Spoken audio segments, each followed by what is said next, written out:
Theory of Intellectual Security by Professor Dr. Hasan Al-Dejah.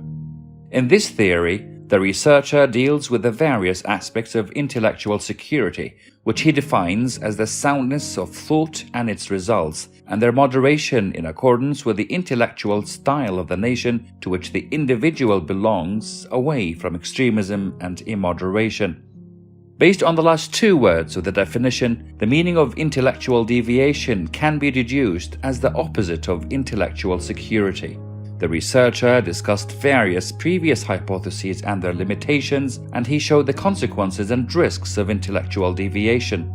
The pioneer of the theory, Dr. Al-Dejah, also touched on the social and security trends in explaining the phenomenon of this deviant behavior with more depth and accuracy.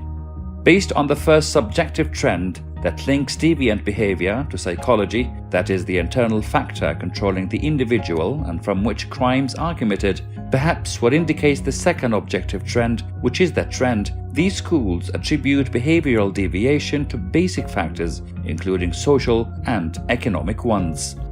They also did not deny the influence of the psychological aspect on humans and various external factors. Thus, we move from the objective trend to the third trend, which is the integrated trend, and it is considered the closest to reality because it summarizes all the factors of the previous trends together according to contemporary intellectual security theory. As for the security theoretical trends, they are the state's immunization of itself. In a clearer sense, it is the state's protection of itself from threats to its national security by changing the system of supreme values in it, which is represented in the double international standards and the unacceptable negative intellectual invasion. Perhaps this is what the researcher explained in an explanatory drawing that clarifies the structure of the theory, making it easier for the recipient to understand on the one hand and ensuring the coherence of other ideas and thus strong and convincing arguments. Dr. Al-Dejah concludes with questions that can be considered the fundamental basis of this theory by gradually moving from the question, why do some people turn to extremism and immoderation in opinions, to the question, what are the means to be followed to preserve pluralism and diversity within the framework of the general intellectual unity in society? The latter represents the essence of the theory, and the questions are just a starting point to search for answers and several hypotheses, including the recognition that the absence of proper upbringing and the cooperation of terrorist groups when they find the appropriate space for that. On the other hand, he pointed to the need for awareness and guidance at the state level and the need to direct strategic security policies to ensure intellectual security, especially the spread of a culture of tolerance and acceptance of the other. The illustration represents the framework for the theory of intellectual security, includes several concepts, and then it is divided into two units, main and variables. These two units are further divided into positive and negative concepts and values. Among the positive ones is security, which means the physical and moral reassurance of the individual.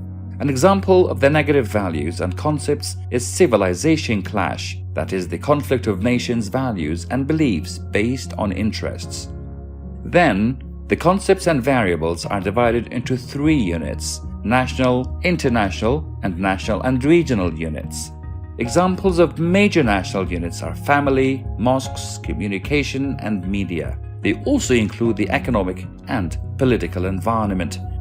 What we conclude then is that intellectual security supports national stability in addition to positive values and supporting factors such as the noble Quran and the honorable prophetic Sunnah, the unity of the Islamic nation, the presence of social media and the internet, etc., etc. These supporting factors create an aura of peace at the level of thought, adaptation to differences, and ensuring coexistence, which all lead to a creative and lively nation. But if we reverse the picture, we will see that negative values alongside obstructing factors such as different sects and groups. Here, different sects label each other as disbelievers, and they are hostile to each other. In addition to this, There exists an intellectual vacuum among young people and others in the community, creating an intellectual deviation that threatens the existence of the nation and resulting in decades of darkness, backwardness, ignorance, division, and intellectual conflicts. If these negative factors continue to permeate among members of the nation, the antithesis of intellectual security, that is, intellectual deviation, will continue to exist, employing all possible means to sow discord and obliterate identity. The contemporary intellectual security theory is an in-depth research that derives its strength from the treatment of previous studies that complement the accumulation of knowledge but surpassing its predecessors in its ability to match with reality. It offers alternatives and solutions that can harmonize with the present era to be a theory that establishes a new discipline of knowledge that addresses extremism, immoderation, and terrorism.